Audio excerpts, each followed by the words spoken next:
Através da educação patrimonial, jovens de Ouro Preto redescobrem o patrimônio. Filosofia e a relação com o nosso cotidiano.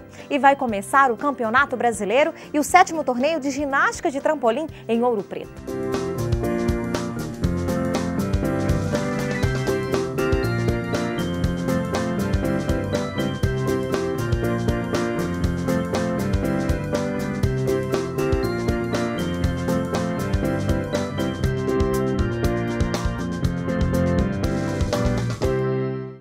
Olá! A educação patrimonial é uma ferramenta que pode fazer com que as pessoas entendam melhor o mundo em que vivem e compreendam a trajetória histórica em que estão inseridas. Em Ouro Preto, alunos da Escola Estadual Dom Veloso, sob orientação da professora, fizeram um passeio pela cidade e descobriram detalhes que passavam despercebidos por eles.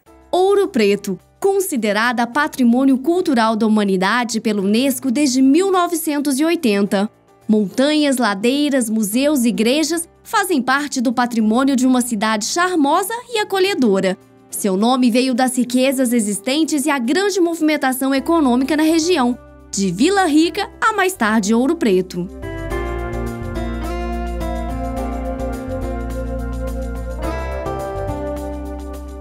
A Igreja do Pilar, o principal patrimônio material, no caso pertencente ao clero, né? Também de ordem religiosa, da parte material, temos o triunfo eucarístico da Igreja do Rosário ao Pilar. Patrimônio pode ser uma coisa antiga, uma coisa meio recente também. Patrimônio, na minha visão, e que eu tento ver com meus alunos, é essa, que é a questão do o que é um bem, que é importante na sua vida, para o seu dia a dia, e que faz parte da vida não só sua, mas dos seus descendentes. Patrimônio, para mim, é as coisas que as antigas pessoas deixaram, aí com o passar do tempo as outras pessoas foram cuidando. Trabalhar a educação patrimonial em sala de aula é uma importante ferramenta para que os alunos percebam e valorizem a cidade onde vivem, a sua história e o seu patrimônio. A educação patrimonial ela tem que ser percebida não como um fim em si mesmo, mas como um meio para a valorização do patrimônio cultural. Então tem várias formas como os professores podem trazer o seu conteúdo escolar para dentro do patrimônio, né? E não trazer o patrimônio para dentro do seu conteúdo escolar. Então a gente pode simplesmente mostrar que, por exemplo, numa aviação férrea, a gente tem todos os cálculos possíveis de matemática, a gente tem toda a história, a gente tem a geografia, a gente tem todas as disciplinas dentro do patrimônio. Essa questão da educação patrimonial, ela tem que sair não só da sala de aula, como ela tem que chegar à população de Ouro Preto como um todo, porque a população não se vê fazendo parte desse patrimônio. Da sala de aula às ruas de Ouro Preto. Assim, alunos da Escola Dom Veloso puderam descobrir lugares que antes não eram percebidos por eles. Eu não tinha notado os detalhes dos casarões, que por causa para mim eles eram todos iguais. Até a própria rua, que quando a gente passa no dia a dia a gente não percebe. Tipo, as placas que indicavam um pouco sobre a história. Tanto tempo que eu moro aqui, eu nunca tinha visto o oratório que tem na subida da Rua da Escadinha ali. Se eles conseguirem se sentir parte disso tudo, né, conseguir ter um outro olhar para Ouro Preto, que não apenas um lugar de morro, que é um lugar frio, mas como um bem do qual eles fazem parte, como eles também próprio patrimônio, eles e nós, né, todos nós, né, somos também patrimônio. Os alunos saíram da Escola Dom Veloso, subiram a Rua da Escadinha, passaram pelo Largo da Alegria e a Ponte dos Contos. A parada final foi no chafariz em frente ao Cine Vila Rica. Esse trajeto, junto com meus alunos, nós escolhemos porque é um dos pontos que muitos deles passam todos os dias. E para ver se eles conseguem ter um olhar diferenciado sobre esse local que eles transitam todos os dias. Cada pessoa responde as 3 questões básicas, né, filosóficas. De onde é que eu venho? Quem eu sou? Para onde eu vou? Com isso, cada pessoa e o coletivo começa a valorizar melhor aquela pessoa. E aquela pessoa também tem a possibilidade de se valorizar mais. Só a partir do momento que a pessoa se valorizar, ela pode valorizar algo externo.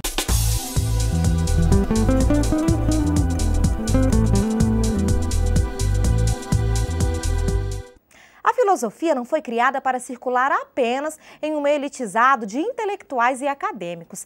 Compreendê-la é um caminho para que as pessoas se tornem mais críticas e reflexivas. E é esse pensamento que o professor Desidério Murcho traz para seu novo livro Filosofia ao Vivo. Maurício Eiroz conversou com ele. A filosofia está presente no nosso dia a dia. E para sabermos mais sobre ela, não é preciso mais ler textos complicados e acadêmicos. Para falar sobre essa proposta, nós vamos conversar com o autor do livro Filosofia ao Vivo, professor Desidério Murcho, que lançará o livro nesta sexta-feira em Ouro Preto. Professor, como surgiu a ideia de fazer o livro? Na verdade, este livro é uma edição brasileira de um livro originalmente publicado em Portugal. E a ideia foi precisamente, como referiu, levar a filosofia às pessoas comuns. A filosofia tem aspectos académicos e mais sofisticados que, evidentemente, não são acessíveis às pessoas comuns, como acontece com a matemática, com a física, com a engenharia, mas também tem aspectos que podem e devem ser levados às pessoas comuns. O objetivo deste livro é precisamente apresentar a filosofia de uma maneira muito viva, daí o título, muito direta, apresentando alguns temas da filosofia que são importantes para todos nós, sem fazer quaisquer referências a pensadores do passado, a textos complicados. É oferecer às pessoas a experiência ao vivo de fazer filosofia. E que tipo de exemplo que a pessoa pode ter assim no seu dia a dia para puxar um pouquinho da filosofia para o nosso cotidiano? Bom, precisamente a filosofia é uma área que, entre outras coisas, dedica-se a pensar cuidadosamente na justificação das nossas ideias mais comuns.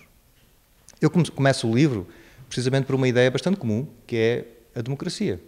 Vivemos, felizmente, num regime democrático, mas poucas vezes paramos para pensar, será que este regime é a melhor alternativa? Por que razão é uma boa ideia ter uma democracia? Será que é realmente uma boa ideia ter uma democracia? Então esse foi o tema que eu escolhi, precisamente porque a filosofia tem esse aspecto que por vezes levanta uma certa perplexidade, que é faz-nos pensar e interrogar o óbvio. E professor, qual a importância de deixar um pouco de lado só o meio acadêmico e levar também a filosofia para o cidadão comum, para a pessoa que vive o seu cotidiano sem estar muito no meio acadêmico? Bom, cada área disciplinar tem as suas contribuições específicas para as pessoas comuns, além das contribuições académicas. No caso da filosofia, eu penso que é ensinar as pessoas a pensar com mais clareza e com mais rigor. E é por isso que eu escolhi vários temas que têm a ver com interrogações mais comuns que as pessoas podem fazer, e depois, a pouco e pouco, ao longo dos capítulos, vou apresentando outras interrogações um pouco mais sofisticadas.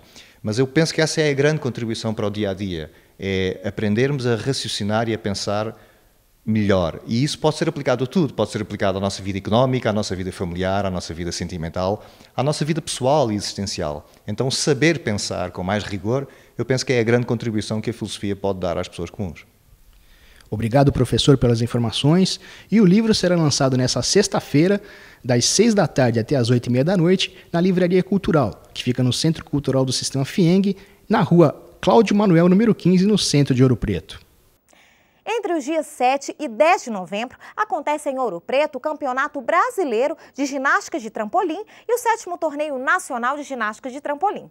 Nessa edição, participam 38 atletas do projeto Esporte e Cidadania, da Fundação Aleijadinho. O Campeonato Brasileiro é uma competição que conta com atletas de alto rendimento.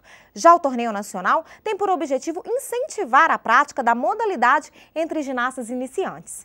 A comunidade ouropretana pode aproveitar a oportunidade para conferir o desempenho dos principais talentos da ginástica de trampolim, além das revelações do esporte.